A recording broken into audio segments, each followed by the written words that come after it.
Places of power.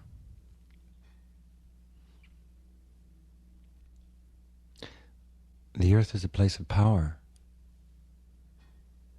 It's alive.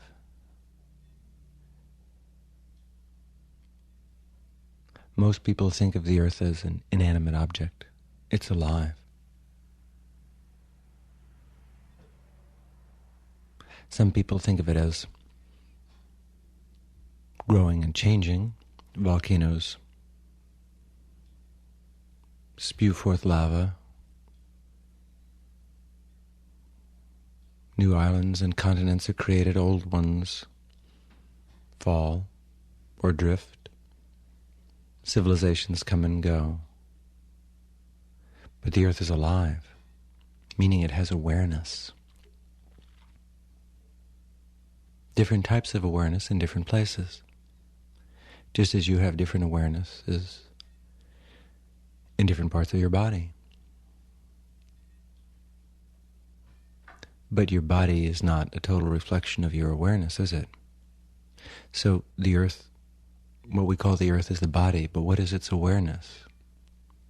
Invisible like your awareness, yet you're aware of it, you perceive through it just as the earth does. The awareness of the earth changes from place to place. Some places on the earth are places of power for human beings. Some places are the opposite. They're places of negative energy, reverse charge, where you lose energy, you lose power, you lose consciousness. It's better to die in some places than other places. It's easier to move from one world to another. It's better to live in some places. It's better to be born in some places. It makes a difference. Places of power.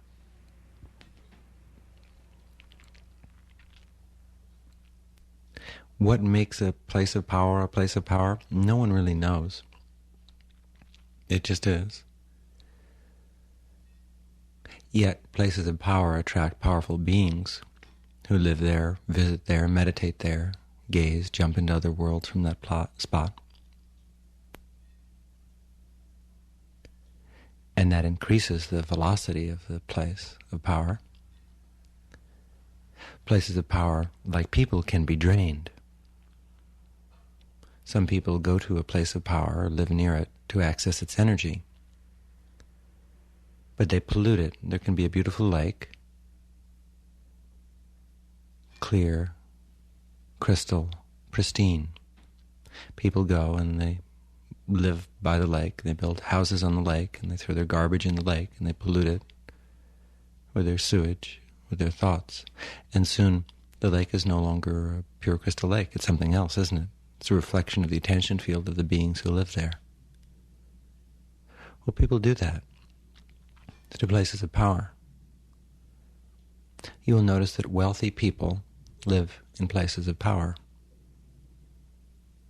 Parts of New York City, parts of Beverly Hills, and every other city has its wealthy area.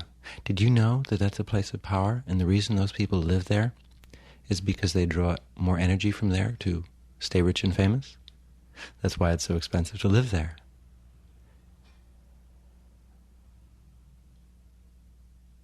Some universities have more power than others. And of course some people. The earth is alive. If you could see the earth through the eye of seeing, then you would see that the earth actually changes colors. It's kind of like color graphics on some of those computer games. When the hero is out walking around from place to place on different landscapes, and they change colors. It's very much like that. Kind of like infrared photography that shows up heat vis-a-vis color. Well, if you could see, then you would know that there's power everywhere and different types of power in different locations. The earth is alive. It has an awareness. And when you move from one place to another, you cross different power lines. The earth is made up of a series of lines that interconnect different dimensional planes. The earth is like a gateway between dimensions. And everyone follows those lines, whether they're conscious of it or not, from the time they're born to the time they die. When you can see the lines of power that someone is following, you can predict everything that will happen to them in a general sense. Most people never change the lines they follow. It is possible, of course. That's what mysticism and self-discovery are about. They're about developing your mind and making it powerful enough, having an enlightened mind, an awakened mind, with which you can consciously choose, or let power choose, life choose, which lines you'll follow. You can switch, but you have to see them first naturally and know what your options are. And of course, you need to have enough power to make that switch.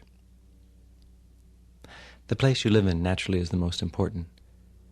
It's where you spend most of your time, and it's where you sleep. And when you sleep, you're very open to lots of different psychic forces. And it's a time when we recharge ourselves. We renew ourselves. So if you live in a place that isn't a good place of power for you, then you won't be renewed when you sleep. And your life will be very difficult.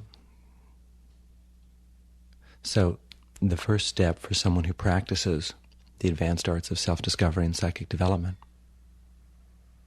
for the person who wishes to develop an awakened mind, a mind that's clear and free and sees, is to pick a place to live that has the right power for them, not based upon necessarily how much it costs, but how it feels, not based upon the aesthetics of the house or the apartment or the condominium, but how it feels. Because you will draw most of your energy from the place you live, or the places you live, not simply when you're there, but when you're off at work or on an adventure. You create lines of power to that location, and you draw the energy from that location. You store power and compress it there also. You can draw energy lines from other places too, and from other worlds, not just from this earth. But the primary location is the home, wherever you happen to be sleeping. That's our definition of home at the moment, wherever you're dreaming. So, then, you have to pick a spot. How do you do it? Well, you start with a city. Different cities, or the country that surrounds them, have different power accesses. One isn't right or better. You have to find the one that feels most comfortable to you. How do you know which? We'll make a list of, say, the 12 or 18 cities in the United States that most appeal to you. Now simply meditate for a while, still your thoughts. Put your finger on each one on your list. Write them down, Natch. Close your eyes and feel each one. And you'll probably be able to real quickly go down to about 4 which feel the best. Naturally, if you're new to this, you should think about it and decide intellectually also if these are wise choices. I mean, you could just make a mistake here. But if you're truly psychic, this will be easy. If not, then of course think about it all. Before acting on any intuitive decisions, always think about it and say, is this wise? Use common sense always as the common denominator for filtration of intuition. It should make sense to your mind too. Good intuitions are very sensible things. They're not far out or weird or nebulous. They're based upon common sense. It's just a faster process for understanding and making intelligent decisions. Intuition. It's that creative spark inside all of us that gives us the right answer at the right time, mysteriously. Sometimes we get it when we wake up. We found it in dreaming, sometimes during the day. We walk around in different states of mind. That's all there is, are states of mind. We see our mind wherever we go. So, then, narrow it down to 4, then write the 4 or whatever number on another piece of paper, bigger letters maybe, and do the same thing again till you find 1. Or visit the 4, or get a poster of each one and look at it, or whatever you want. Figure out which one is right. Then visit it and enjoy it. You'll know when you get there.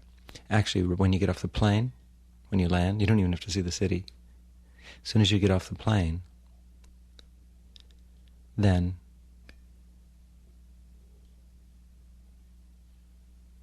you'll know. As soon as your feet touch the ground in that place of power, that city of power, or that countryside, you'll know. Your body will say, ooh, this feels good, I want to stay here. Or you'll just figure, gosh, I could just get back on the plane and go. You'll know that it's not the one for you. Now, there's another interesting method, one of these strange Rama methods that I've evolved to deduce the changing level of attention in different cities. It's very hard when you're in a city to tell how it affects you, because after you've been in a place for a couple of days, you become a part of it in a way. And it's very hard to get a clear delineation, to really see clearly, to determine whether or not that particular place is influencing you. Places have influence just like people. So how do you know? Well, let's say you're trying to decide between 3 or 4 cities, but you realize that after you've been in a city about an hour or a day, it can almost hold you. It has a power of its own and influence you. Well, what I found is, if you're really serious about this, and you have a little money or a credit card and you can afford it, get on a plane and go to your 2 possible choices, or 3, and see a movie. Go to the city, spend the night in a hotel, or visit a friend, whatever, camp, and see a movie. Then see the same movie in each city. Can't be a different movie, it has to be the same movie. And when you're in the movie, allowing for differences of the people who are sitting in your particular theater, the vibration of the theater itself, and the quality of the projection, notice how different the film seems, how it affects you differently. It's the same film. And that's a way of determining, it's a reference point for determining the different attention level of different cities. In any case, pick a city, suburb, countryside, whatever feels good to you. Then break it down into neighborhoods. Which neighborhoods feel the best? Naturally, it has to be something you can afford. And then start stalking. Start looking around. Visiting real estate agents. When you pick a place to live, it's very important, before you sign the lease, to see it not just one time. Put a refundable deposit down if you want to, or whatever. But after you've looked at it once, look at it again. Because the real estate agent, the landlord, the place itself can influence you, can almost manipulate you into taking a place that maybe you don't want. Now, don't get paranoid at this point and think that all places are trying to get you. But places and people have power, and if they want to rent it and you're there, it's called good old American salesmanship. So it's good to go back another time, maybe the next day, and even best to go back at a different time of day, because, of course, places feel different at different times of day. When you select a place to live, you're not only selecting the location, but, of course, you're buying into the people around you, the person who owns the place. If you're renting, their energy lines are there, obviously. You'll be feeling them. So you should like your landlord. If you don't like your landlord, don't rent, because you're going to be feeling their attention all the time.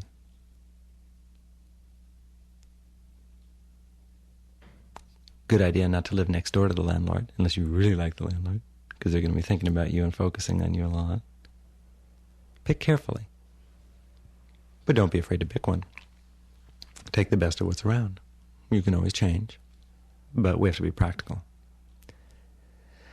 Pick a spot, and it's good to look at it at night, too, if you want to. Just drive by it and park in front of the place before you sign that lease for a minute or two and look at it and see how it feels at night. It can be real different. It can be better. It can be worse. Who knows? Have to look and see. Same is true when you look for a job.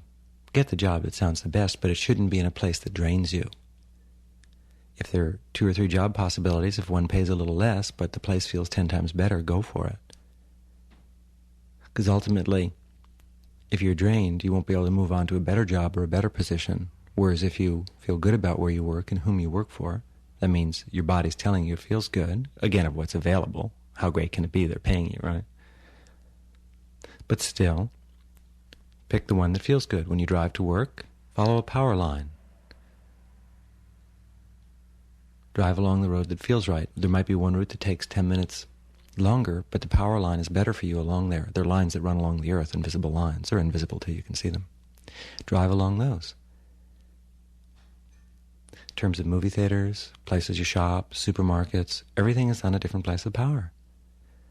Don't let convenience run your life. You run your life. Shop at places that you feel good. When you come home from shopping, look in the mirror. See if you look drained. Examine your attention field. Naturally, it's always draining to a certain extent to interact with a lot of people and places. But some places will pull you down more than others, just like people. Some will renew you. Some are fun to shop in. Some are exciting. Also, don't wear a place out. It's very important to keep moving. Not only because people find you and focus on you when you stay in a physical place too long, but simply because you become too accessible to a place or too accessible to people. Don't go to the same restaurants all the time, the same movies. You won't pick up any new power lines. In other words, if you want to change and store power, great. You live in a nice place. You found nice shops, nice restaurants. You go to good places for vacations, good power spots. But after a while, you're just going to keep drawing the same power into yourself.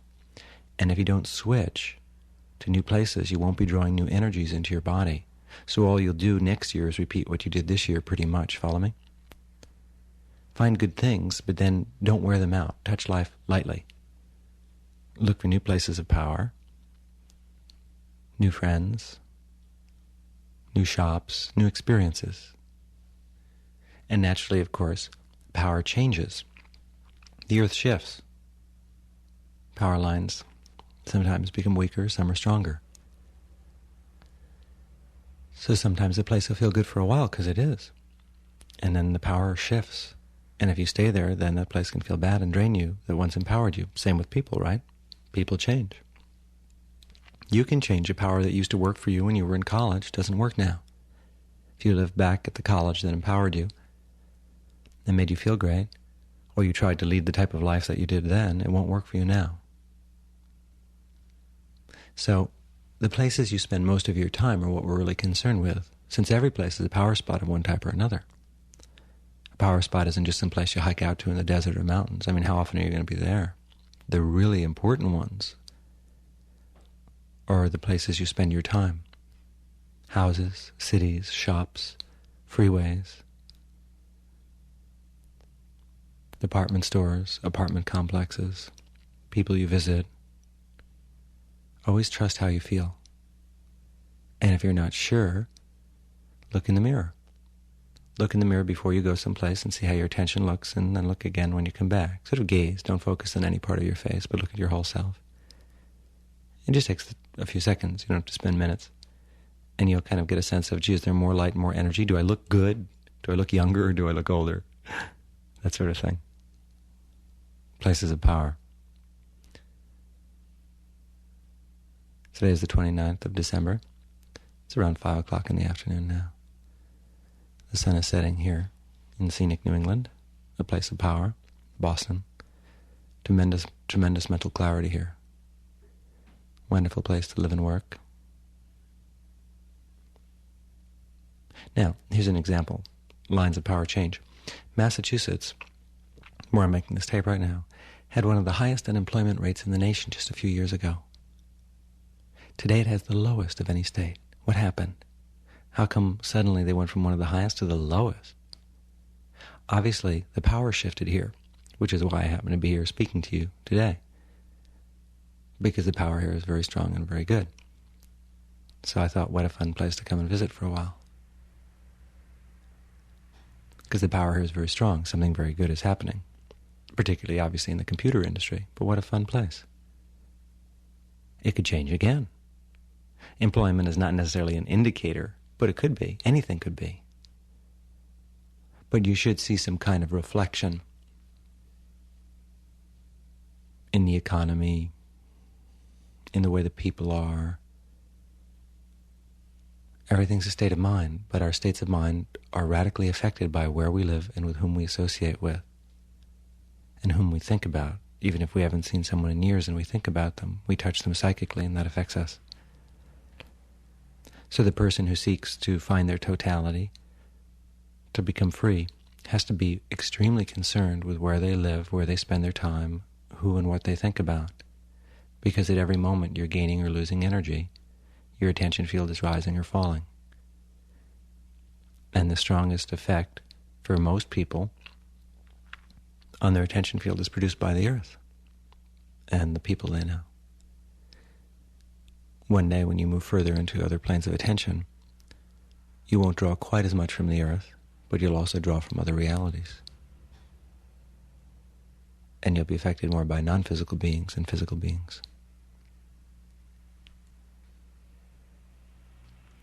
Of course, there are other places of power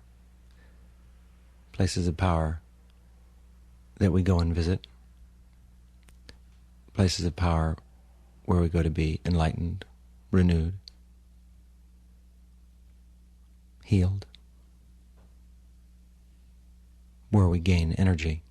These are usually places, of course, that are not exhausted. The places where human beings live are relatively exhausted because they're drawing the energy there all the time to make their careers successful, to make their lives successful, to make their sexual experiences more exciting, whatever it is. Everybody wants energy. They all want to feel like they did when they were 16 or 17 or 18 or 19. Everybody's seeking energy, seeking power. They want a certain feeling. They want to feel great. They want to feel wonderful. They want to feel in control, whatever it is.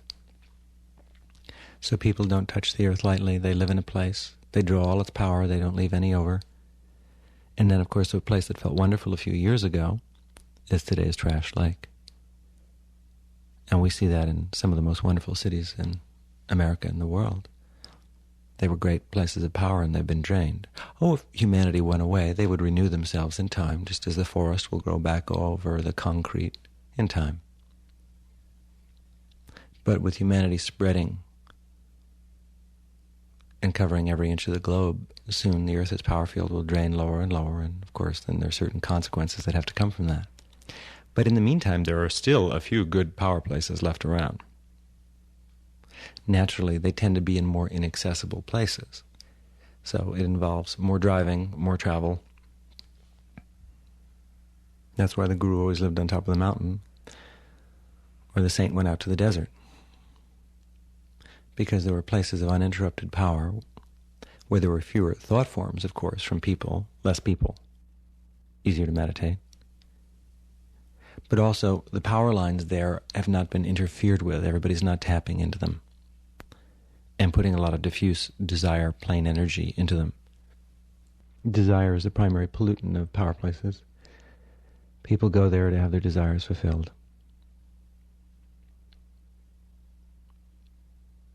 But if you're seeking the other worlds and the mysteries of power, you don't really want to be near all that energy. It confuses you. So there are lots of good power places looking for you. But there are also negative places of power that can drain you. Let's stay with the positive places first.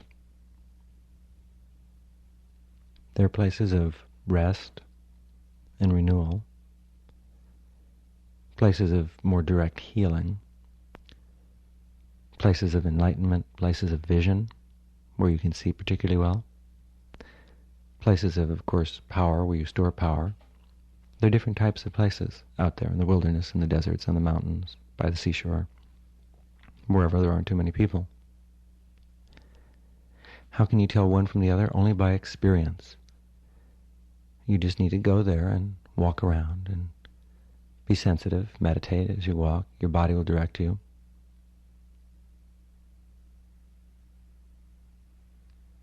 Just find an area that you feel good about and go for a drive. When you feel like stopping the car, stop. When you feel like getting out and walking, walk. Naturally, in the wilderness, one must always be prepared and bring whatever you need for survival in the wilderness. Be cautious always, particularly if you're not used to being out there and hiking around. It's good for most people to visit places of power during the day and avoid them at night. At night, everything is intensified in the occult worlds. The power is different. The power lines run differently. Plus, just walking around in the dark, you might hurt yourself.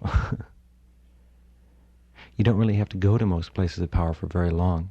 As a matter of fact, if you spend too much time with them, you can overcharge yourself and kind of burn yourself out. But once a week, maybe on a weekend, take a drive, or every couple of weeks. And the whole journey is part of the experience. Your preparation for it, packing for it, getting everything ready, getting your car set. It's very important to do each thing impeccably and perfectly, because if you don't, you won't set up your lines right. When you get to the place of power, you won't be focused. It's important before visiting a place of power to tidy up your life. All the details of your life should be set so that if you never came back, that would be fine. If you just stepped into another world out there, you would have left your affairs in good order. Your will's made, your checkbook is up to date, the house is clean, any important calls that you needed to make were made, anything you had to resolve with anyone was resolved as best you could in the time frame that you had before you went. So that when you go free. You can forget about your home, your life, and just go there and look at other worlds, other visions. You seeking a vision of reality, of yourself, of your mind. You want to know which way to go, you need information, you need renewal, many different things. But your spirit has to be trimmed in a certain way so that when you go to these places, it works. Otherwise, you can just go and walk around and gain nothing. And of course, if you're not careful, it can work in reverse, because remember, whenever you deal with power, there is danger. There's enlightenment, but there's danger too. That's the nature of power. Power is powerful. You have to handle it quite carefully, with respect and with knowledge. So always prepare for your journey properly. Spend a day or two thinking about it. Unless you just spontaneously wake up some morning, of course, and are just drawn, then just do it. Don't worry about everything else. But if you live your life as an ordered life, it's always in a state of preparation, so at any moment you can just go. And your life shouldn't really be that messy that you have to straighten it up. It should just be tight all the time. But we can even make it tighter, and then we go and forget it all. You need complete control in order to have complete abandon. In order to let go completely at the power place, you need to have your life in complete control. So then you hop in the car. You might bring a friend, you might not, and head out on the road. Drive to the power spot, go out there, hike around, find it. Now, of course, as I said, they're negative power places, places that can drain your energy and attention. How can you tell? Well, they're different colors if you can see them. If you can see in the subtle physical. Try to avoid the places that are red. They have a reddish, orangish hue in the subtle physical. There's a good power there, but just not for people. The places that are kind of a yellow gold or a white or green, blue, those are better vibratory forms for humans. There are no bad places of power per se, but there's some that just don't work with the human life form, with its vibratory energy. If you go to them, you can be drained, lose your energy. There are also beings, naturally, that are hanging out at the local power spot, non-physical beings, and they can act on you and drain you, or they can empower you. So it's important to go to the right neighborhood. Go to the right neighborhood, you meet a nice person, have a great time. Go to the wrong one, you might get mugged. It's no different out there in the wilderness. And just let your feelings guide you. You don't have to be able to see the colors. Just if you don't feel good in a certain area, keep walking. If you do feel good, sit down and enjoy it. Places of vision, of course, are usually on top of hills or overlooking mesas or a high mountain. They're places where you can see with extreme clarity. Now, they don't have to be physically high. Usually they are. Sometimes it's by a river, by a stream, by water. Water is a reflector of cosmic energy. Then there are places of renewal when you're tired. You just need renewal. And if you lie down in such a spot for an hour or so, or sit there and meditate, you'll be renewed. There are places of power where you really store a tremendous amount of power. You shouldn't stay in those too long. Hour, 2 hours, 3 hours. It's more than sufficient.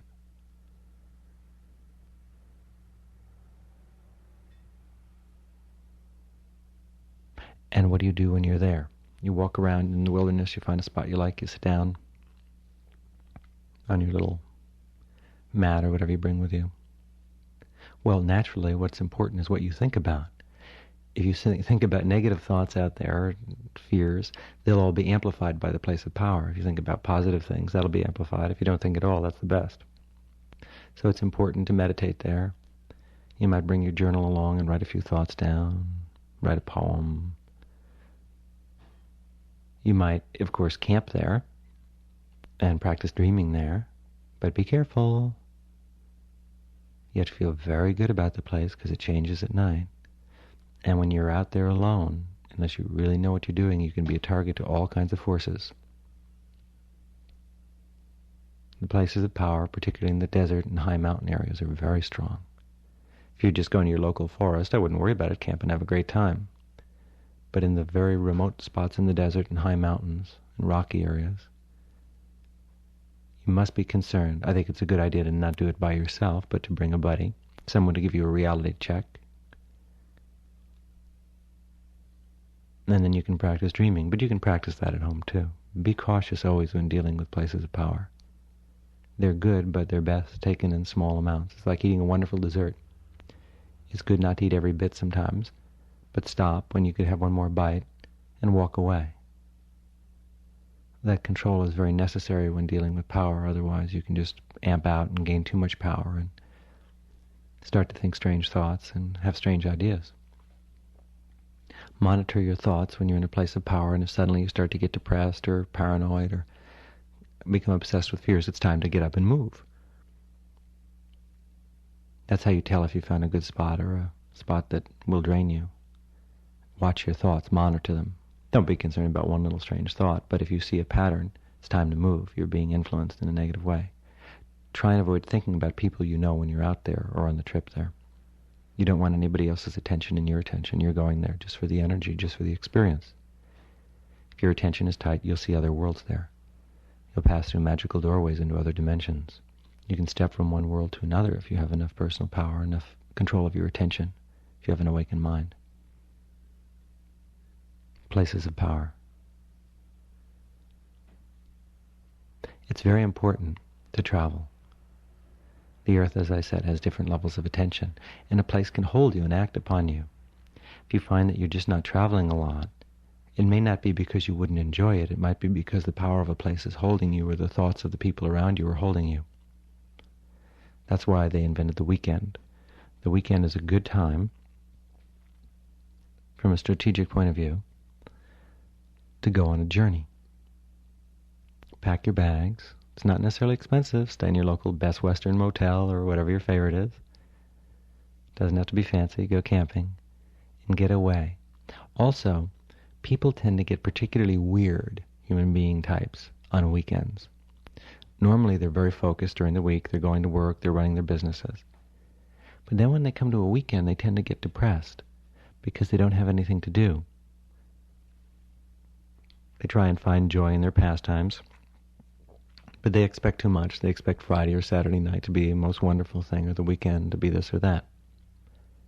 So it's a good idea, if you study mysticism, to be particularly focused on the weekend, because the same applies to you. If you're working Monday through Friday, then on the weekend, suddenly you don't know what to do. That's when people get into trouble. You need to focus.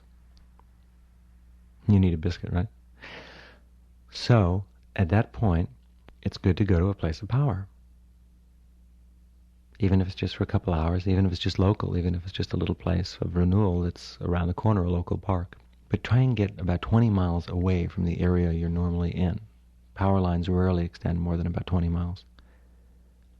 Even if it's to go shopping, even if it's to go to a movie, travel, it's good for you.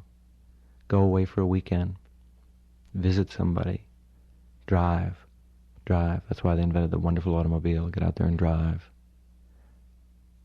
Go someplace you've never been, or a great place you've been. Get on a plane and travel. Doesn't have to be expensive. It'll shift you. It's easier for you to shift your attention. You can also assess how much people are affecting you. Your environment is affecting you when you're outside of it. When you're in it, it's very difficult to tell. And also, you'll find some new places. Then, power places. Then during the week when you're at work or at home, think about the power places you've been to. Keep a little journal, write down your experiences there, and you'll draw power from those places when you're not there. So when you're at work and you're working at your computer terminal or whatever it is you may do, you can occasionally take a power place break instead of a coffee break. Sit down, visualize a spot. Hey, take photographs of the place. What a nifty idea. And keep a couple around the office. Have them blown up, bring them down to the local photo mat or whatever. Have them make an 8x10, frame it. Don't have to tell everybody in your office it's a power spot. They'll just think it's a nice place you like. And access its energy. Think about it. Feel what it was like when you were there. Travel there psychically. Places of power you can draw on at any time. Sort of like ever-ready batteries. Power to spare. Don't tell people about power places, as a rule. You might want to bring a friend or two, but if you tell too many people, suddenly it'll be the next polluted lake.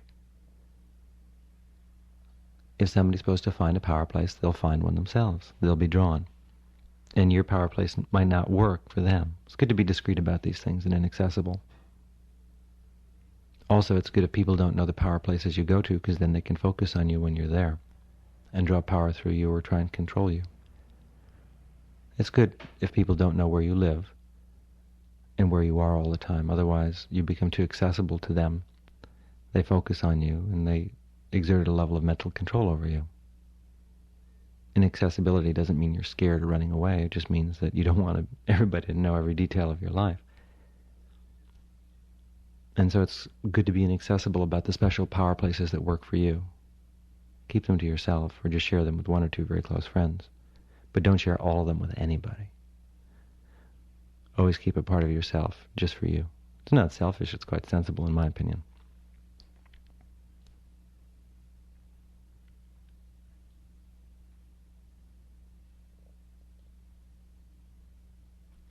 Places of power. There are quite a few beings, of course, who stay at places of power. Very strong places of power are interdimensional vortexes. You can pass from one world to another at these places. When you know how. In ages past on the earth, it was actually possible to even physically step from one world to another at a place of power. But the density of the universe has somewhat changed, and now it's more difficult, if not impossible. Well, I wouldn't say impossible, it's more difficult to do that. But it's not necessary. Your attention can go from one world to another. When you go to a power place, sit down, meditate, and just feel the other worlds and let your spirit wander. Or when you wander in the desert, you may actually even physically see the other worlds if your seeing is developed. And the beings that are there.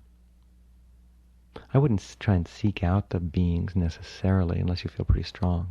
Just let them come and go on their own. If you feel very strong, of course, you can seek one out. A magical being or a being of power that can aid you and empower you. But you have to feel really strong. Your life has to be very tight for such an encounter. Otherwise, it can be a little bit tricky, dangerous.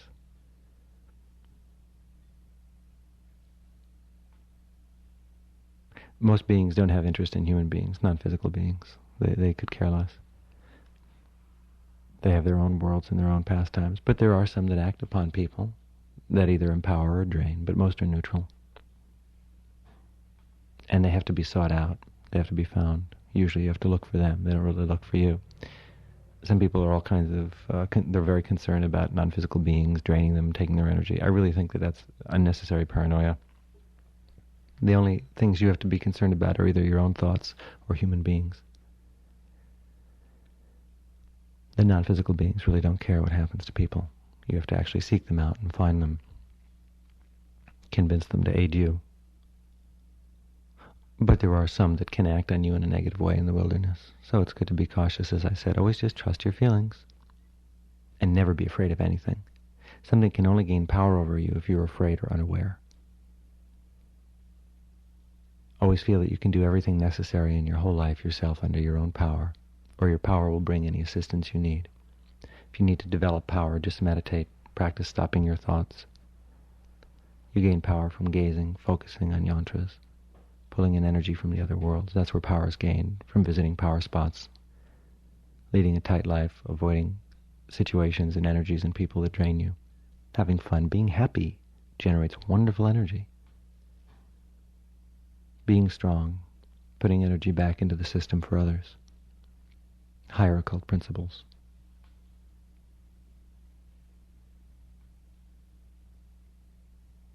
So power is important.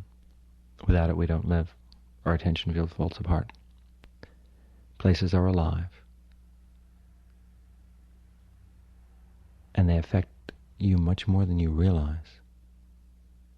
Take the time and put out the effort to visit places of power on a regular basis, and of course to select a place to live, to work, to travel through, stores to shop in, just the little everyday things in human existence. Select places that have a good energy, a good power, one that works for you. If it changes, change. And visit places of power in your mind. Psychically travel there. And you'll have a magical life. Also, on an editorial note, try to put energy back into places, not just take it out. Whenever you leave a power place, thank it. Feel good about it. Don't just walk away. Thank it. It helps recharge it and renew it so that when the next person comes there, that good feeling will be there. Don't dwell on negative thoughts in a power place. You'll just leave those impressions there. If you can't think positive thoughts, or no thoughts, leave the spot. Don't leave your litter about a power place, inwardly or outwardly. Leave it stronger by going and having powerful and exciting experiences there. When you go to a power place, of course, you can sort things out at certain places. Make important decisions in your life, things like that. But once you've made the decisions, feel good about them and always thank the place. Thank the spirits and forces that live there, that drew you there, that draw you through life and one day will draw you to your death and beyond your death, to your next life.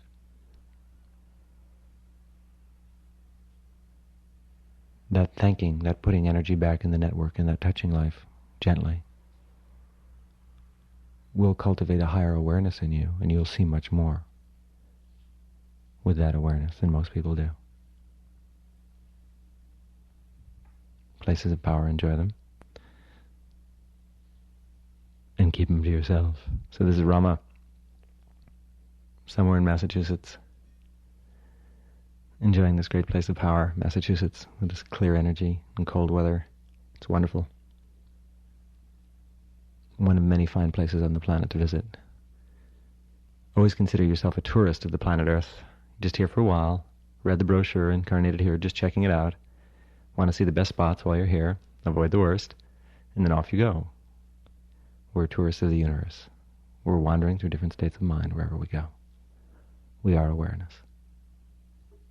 See you later.